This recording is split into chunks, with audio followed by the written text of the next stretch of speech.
오늘 하나님께서 우리에게 주시는 말씀은 요한복음 1장 12절 말씀입니다. 영접하는 자, 곧 그 이름을 믿는 자들에게는 하나님의 자녀가 되는 권세를 주셨으니. 오늘 우리에게 주시는 하나님의 말씀의 제목입니다. 복음의 누림입니다. 우리가 어떻게 복음을 누려야 될 것인지, 복음이 무엇인지를 분명하게 알고 그 내용과 가치를 알 때 우리는 복음을 누릴 수 있습니다. 하나님께서 우리 렘넌트들에게 가장 귀한 것으로 복음 주셨고, 이제 이 렘넌트들이 이 복음 누리기를 원하십니다. 오늘 말씀 통해 복음의 그 내용과 가치를 깨달아 최고의 곳으로 누리는 증인들 되시기를 예수님의 이름으로 축복합니다.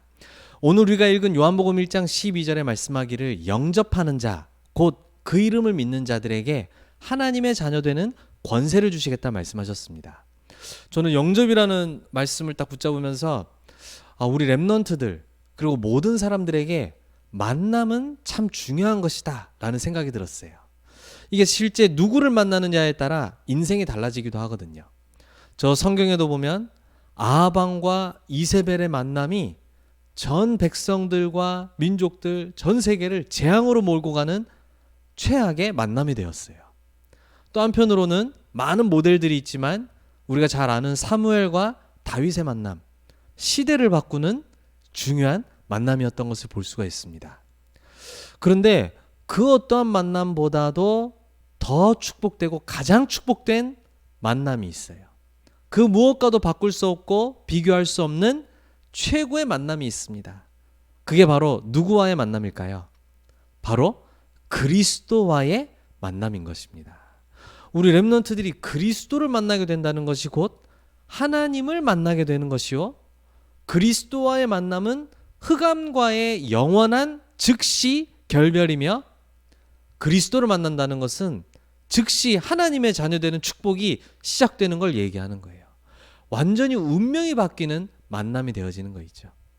그래서 오늘 말씀 통해서 이 그리스도를 만난다는 것, 다시 말해 영접하는 것, 그 이름을 믿는 자 되어진다는 것이 도대체 얼마나 큰 축복인지, 그 복음을 누리기 위해서는 먼저 그 의미와 내용을 알 수 있어야 되겠어요. 그래서 첫 번째입니다. 영접의 의미란 무엇인가? 이걸 알아야 복음을 실제로 알고 그 가치 그대로 누릴 수가 있어요.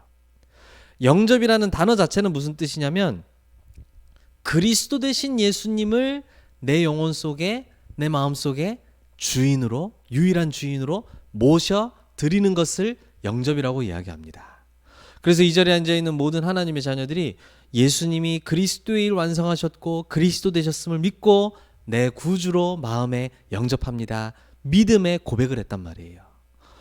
입술로 하는 그 짧은 고백이 뭐 대단한 일인가 싶을 수 있지만, 그 예수가 그리스도 되심을 믿는 믿음으로 입으로 시인하여 그 고백한 것이 우리를 구원에 이르게 하는데, 이 영접은 어마어마한 축복을 우리에게 불러오는 거 있죠. 그래서 영접한다, 그리스도를 마음에 모신다, 이게 도대체 어떤 뜻이냐 할 때 렘넌트들이 딱 이렇게 알고 있어야 돼요.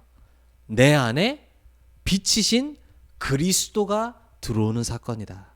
이게 바로 영접 사건이에요. 영접한다는 것은 그리스도를, 빛이신 그리스도를 내 안에 모셔드리는 걸 이야기하는 거예요. 그 빛이 어떤 빛이냐? 성경은 말씀하고 있기를 창세기 1장 3절에 창조의 빛이다 말씀했어요. 그리스도는 창조의 빛이다. 이건 무슨 뜻일까요? 줄여서 얘기하자면 모든 만물의 시작이 되고 근원이 되는 그분이 바로 그리스도이시다. 그 창조의 빛이신 그리스도가 내 안에 들어오시게 된 거예요. 이사야 60장에 영광의 빛이라고 얘기했습니다. 이건 무슨 말일까요?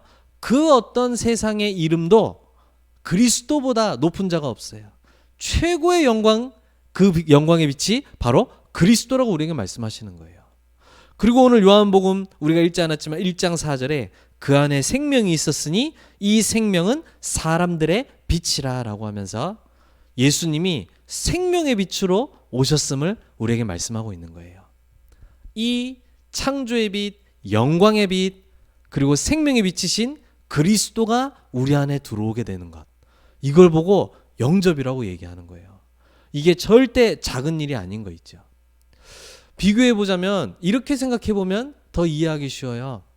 저 사단에 잡힌 자들 중에 귀신을 모셔드리는 접신한다, 뭐 신접한다 이렇게 얘기하는데 그런 일을 하는 사람들이 있어요. 바로 무당이라고 하죠. 이 사람들은 귀신을 받아 모신 거예요. 그래서 자기들이 모시는 귀신이 있어요. 그 귀신이 생각, 마음, 영혼, 육신까지 전부 다 지배하고 장악합니다. 근데 이 귀신이 사람을 지배하는 것은요, 마치 요한복음 10장 10절 예수님이 말씀하신 것처럼 도둑이 오는 것은 죽이고 멸망시키려는 것뿐이요. 귀신이 우리 생각과 마음과 모든 삶을 장악했다고 생각해 보세요.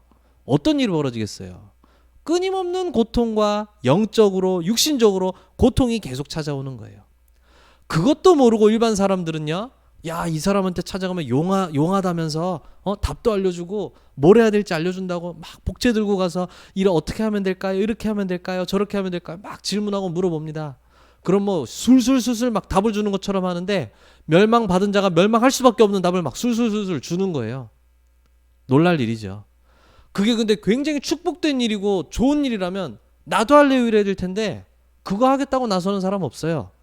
그거 하게 된 사람도 억지로 할 수밖에 없어서 하는 거예요. 더군다나 이게 그렇게 좋은 일이고 축복된 일이면 자기 자손들도 시켜서 자식들도 시켜서 해야 될 텐데 자기 자식이 이거 감당하게 될까 봐 노심초사하면서 걱정하고 고민하는 거 있죠. 우리가 사실은 그 무당같이 그 특별히 귀신 들린 사람만 귀신에게 속한 자가 아니라 사실은 요한복음 8장 44절에 말씀하고 있는 것처럼 모든 사람들이 그리스도 없는 모든 사람들은 사단에게 잡혀있는 상태인 거거든요. 그런데 그때에 예수가 그리스도 되심을 믿는 그 믿음의 고백, 그것으로 말미암아 우리에게 이 그리스도의 빛이 들어와 비춰지게 된다는 거예요. 이게 영접이다 이 말이에요. 이게 그리스도와의 만남이다 이 말이에요. 이 빛이 내 안에 주인으로 딱 들어오시게 되는 거예요. 이 어마어마한 축복과 의미를 우리 렘넌트들이 절대 잊지 말고 누리시기를 바랍니다. 그러니 두 번째 일이 자연스럽게 따라와요. 내 안에 빛이 들어오니까 당연히 무엇이 도망가겠어요? 어두움이 도망가게 되어지는 것입니다. 어두움이 즉시 물러나게 되어지는 것입니다. 그 어두움이라는 게 뭡니까?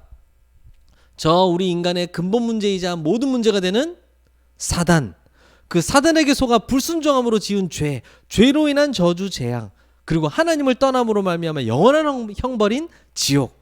절대 그 어떤 누구도 과학도 기술로도 철학으로도 해결할 수 없는 이 인간의 근본 문제, 모든 문제, 여기에서 완전히 해방되어지게 되는 걸 보고 어두움이 물러가는 것이라고 이야기하는 거예요. 그전에는 사단을 주인으로 섬기며 사단이 있는 줄도 모르는데 주인으로 섬기면서 살아왔단 말이죠. 여기에서 완전히 벗어나게 되는 거예요. 그래서 로마서 8장 1절에 뭐라 그랬냐면 그리스도 예수 안에 있는 자에게는 결코 정죄함이 없나니 그랬어요. 완전히 여기에서 해방되었다라는 걸 말씀하고 있는 거죠. 어떻게 해요? 생명의 성령의 법이 죄와 사망의 법에서 너희를 해방하였습니다. 이 로마서 8장 1절에서 2절 우리에게 주시는 말씀이에요. 그리고 어두움이 완전히 물러간다는 건 무슨 뜻이냐? 우리의 과거, 현재, 미래 문제에서 완전히 해방되어지는 걸 이야기하는 거예요. 요한복음 19장 30절에 예수님이 다 이루었다 말씀하셨는데 우리가 저 근본 문제에 빠져서 이미 멸망할 수밖에 없는 운명에 빠져있던 우리의 과거, 그러니 사단의 인도받으며 사단에게 심부름할 수밖에 없었던 우리의 오늘, 결국 이 땅을 떠나는 날에도 영원한 지옥 갈 수밖에 없는 우리의 미래까지 완전히 해방되고 해결되어지는 걸 보고 빛이 비치고 어두움이 물러가는 거라고 이야기할 수가 있는 거예요. 이게 예수가 그리스도이심을 믿고 마음의 주인으로 모시는 그 믿음의 고백으로 인하여 이런 어마어마한 역사들이 일어난다는 사실, 우리 렘넌트들은 절대 몰라서는 안 되겠습니다. 그리고 어떤 일이 벌어집니까? 예수님을 그리스도로 믿고 마음의 주인으로 모시는 즉시 하나님의 자녀가 되는 권세를 주셨으니, 이게 영접의 의미이자 축복이에요. 하나님의 자녀가 된다라고까지도 않고 하나님의 자녀가 되는 권세를 주신다 그랬어요. 아주 정확한 확정되는 걸 얘기하는 거죠. 이 하나님의 자녀가 되는 권세라는 말에는 어떤 축복이 숨겨져 있는 겁니까?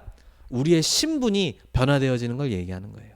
우리는 누가 뭐래도 자기들이 몰라도 어쩔 수 없어요. 모든 사람은 사단에게 소속된 상태였거든요. 요한복음 8장 44절.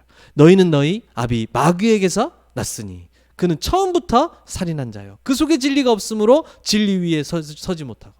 그 거짓말쟁이가 우리의 아비 노릇을 하고 있었단 말이에요.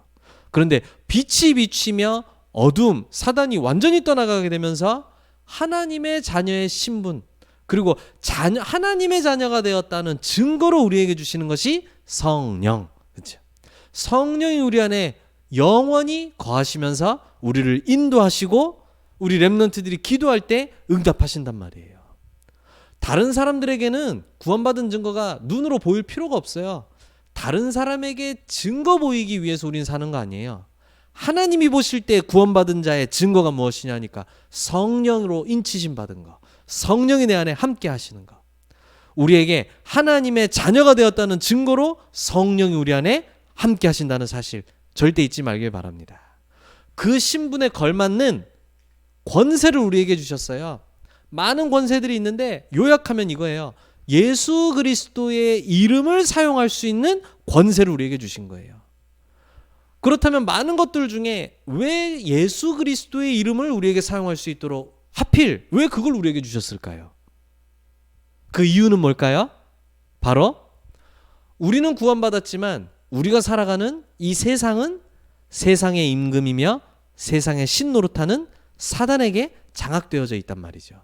그 속을 우리 렘넌트들이 걸어가서 치유하고 살려야 되는 거예요. 그리고 지금도 사단은 활동하며 그 사단의 적이 누굽니까? 불신자가 아니라 복음 가진 하나님의 자녀들이에요. 왜냐하면 이들이 이 복음의 축복 진짜로 누리면 빛이 비치면서 어두움이 물러가고 자기 실체 다 드러나고 세계가 복음화되어지는 역사가 일어나기 때문에 절대 그 일하지 못하도록 우리를 적으로 대적으로 알고 다 속이고 넘어뜨린단 말이죠. 우리는 이길 수가 없기 때문에 예수 그리스도의 이름으로, 그 어떤 만물보다도 높은 이름이신 예수 그리스도의 이름으로 싸워 승리할 수 있도록 그리스도의 이름 주신 거예요. 그래서 흑암이 결박되어지는 권세를 우리에게 주신 거예요. 그리고 우리가 기도할 때 우리 담임 목사님의 이름으로 기도합니다, 부목사님의 이름으로 기도합니다 하지 않잖아요. 예수 그리스도의 이름으로 기도합니다. 왜 그렇습니까? 그 이름으로 기도할 때 그 기도에 응답하며 하나님의 이름을 심부름하는 천군과 천사 파송되어지는 거예요. 그리고 이제 우리에게 천국의 배경 누릴 수 있음과 동시에 저 흑암으로 덮인 모든 현장들을 예수 그리스도의 이름 선포하며 정복하고 그 현장들마다 이정표 세우는 세계복음화의 축복이, 권세가 우리에게 딱 주어졌단 말이에요.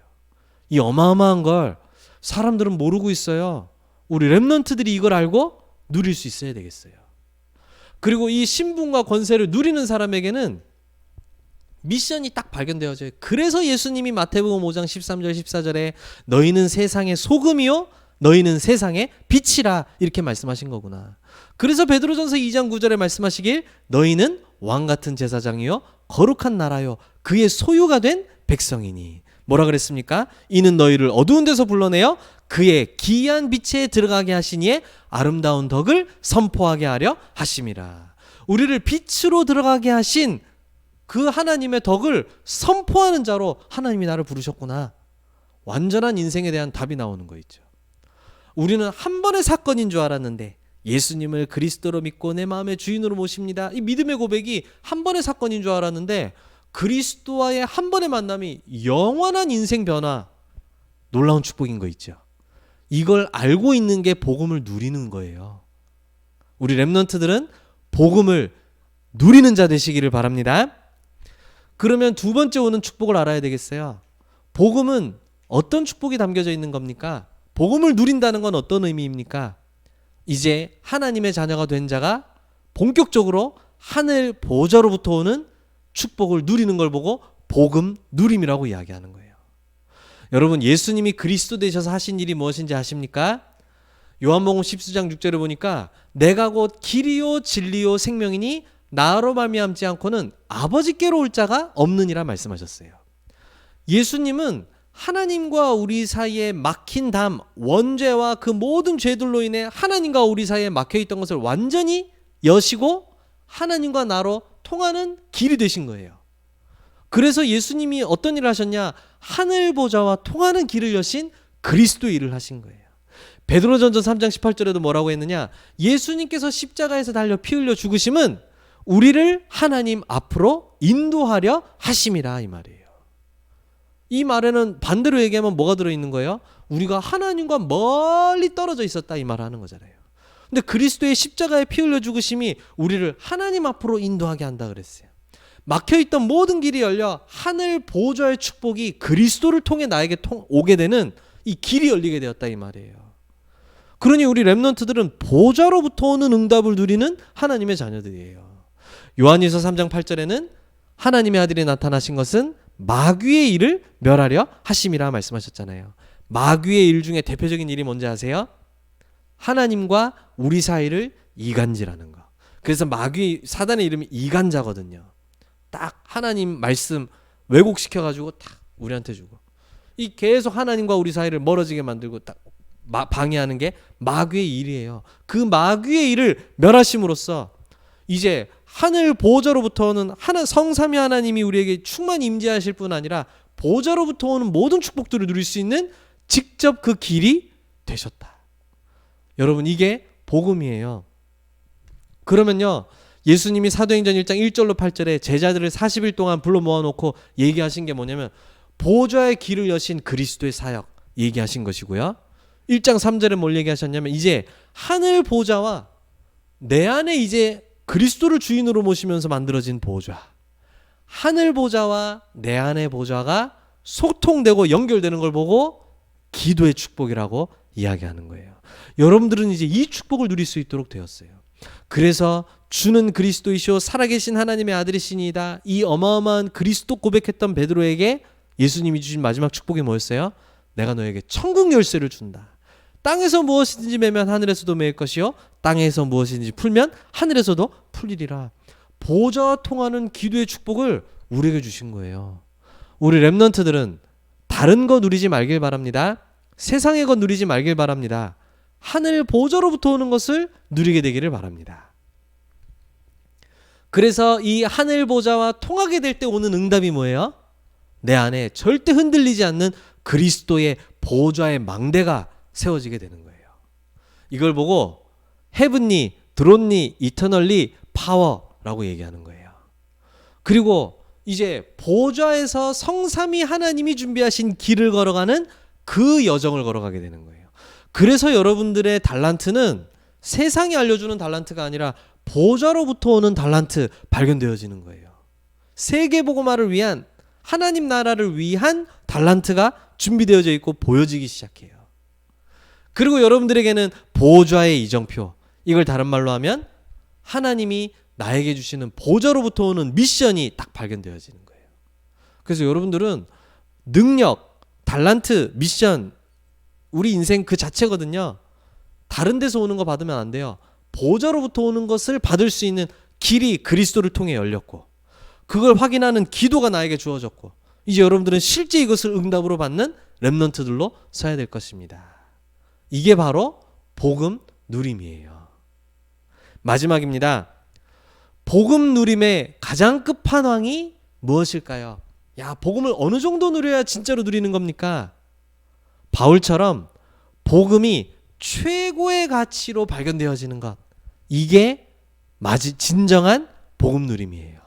이게 끝판왕이에요. 그래서 바울은 빌립보서 3장 8절에 이렇게 고백했어요. 모든 것을 해로 여긴다.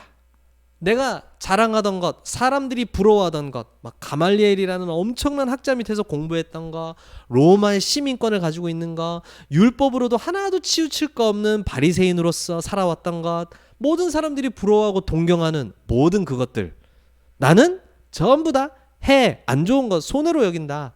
왜냐면 내 주 그리스도 예수를 아는 지식이 가장 고상한 것이기 때문이다. 내가 오히려 세상 사람들이 부러워할 만한 어마어마한 그것들이 나로 하여금 복음 모르게 하는 것들이었기 때문에 전부 다 배설물이야. 전부 다 손해로 여겨. 나는 그리스도가 가장 가치 있고 가장 고상한 것으로 나에게 딱 붙잡혀졌어. 이 고백을 한 거예요.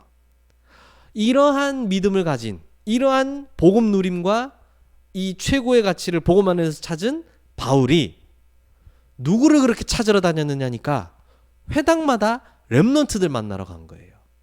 지역마다 회당을 찾아가서 그곳의 렘넌트들에게 이 믿음의 고백 가진 바울이 전한 것 세 가지가 있어요. 그게 바로 뭐냐면 그리스도의 완전성.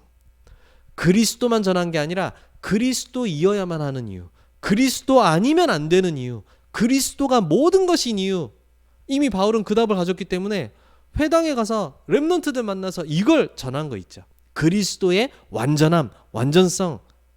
우리 렘넌트들도 이 정도로 그리스도 복음 누려지게 되기를 바랍니다.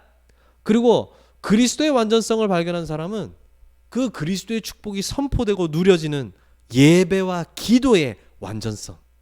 난 다른 방법 수단 필요 없어. 그리스도 누리고 그리스도 발견되고 그리스도로 결론 내리는 예배와 그 축복 누리는 기도로 나는 완전하고 문제될 게 없어. 완전성. 이거를 렘넌트들에게 바울은 찾아가서 전달한 거예요. 그리고 바울은 렘넌트들 만나서 뭘 전했느냐? 다른 응답 중요한 거 없다. 하나님의 보좌의 축복이 너희에게 임하는 거.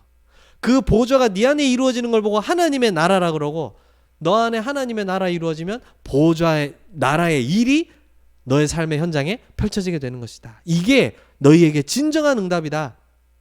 이걸 바울은 찾아가서 렘넌트들마다 만나서 심겨주고 전달했던 거예요.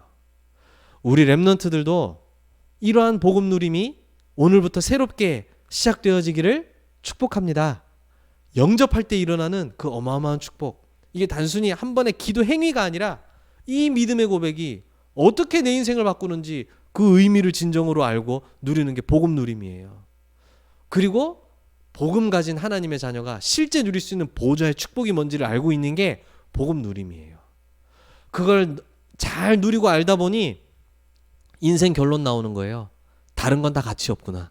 오직 그리스도 복음만이 이 세상 어떠한 무엇과도 비교할 수 없는 최고의 가치 있는 것이구나. 어느 정도로 모든 렘넌트들과 제자들 만날 때마다 이걸 증거하고 간증하고 심기고 전할 정도로 말이죠. 렘넌트들의 고백이 되어지기를 바랍니다. 그래서 결론으로 무엇이냐? 이 복음 누림의 최종 끝은 뭐냐면 이 그리스도가 나의 오직 유일한 주인 되어지는 축복. 이걸 누리는 거예요. 언제 누리면 되겠어요? 매일 이 축복을 누리는 거예요. 매일 그리스도로 힘없는 거예요. 그리고 매 시간 모든 일과 사건 속에서 그리스도 주인 되심을 날마다 확인하고 그 축복을 누리는 거예요. 그리고 매사 모든 사건 속에 그리스도 주인 되는 작품을 남기는 거예요. 우리 렘넌트들의 뭐 숙제, 뭐 학교에서 하는 일, 뭐 그리고 뭐 가정에서 벌어지는 이벤트 있고 사건 있잖아요. 전부 그리스도가 주인 되는 작품으로 재창조 바꿔버리는 거예요. 이렇게 우리 렘넌트들이 이 복음의 참된 누림 회복되고 시작되기를 바랍니다. 우리 렘넌트들이 복음 누림의 최고 증인 되시기를 예수님의 이름으로 축복합니다. 기도하겠습니다. 사랑하는 하나님 감사합니다. 우리에게 이 놀랍고 최고의 축복되는 복음 주심을 감사드립니다. 우리 렘넌트들에게 이 영접의 의미와 이 복음을 가졌다는 것의 참된 의미를 알고 이해하고 누려지게 하여 주옵시며 그 안에서 오는 보좌의 망대, 여정, 이정표의 축복을 누리며 걸어가게 하시고, 그래서 이 복음이 최고의 가치 있는 것임을 고백했던 바울처럼 그리스도의 완전성, 예배와 기도의 완전성, 하나님 나라의 응답의 완전성의 비밀 가진 증인들 되게 하여 주옵소서. 예수 그리스도의 이름으로 기도드립니다. 아멘.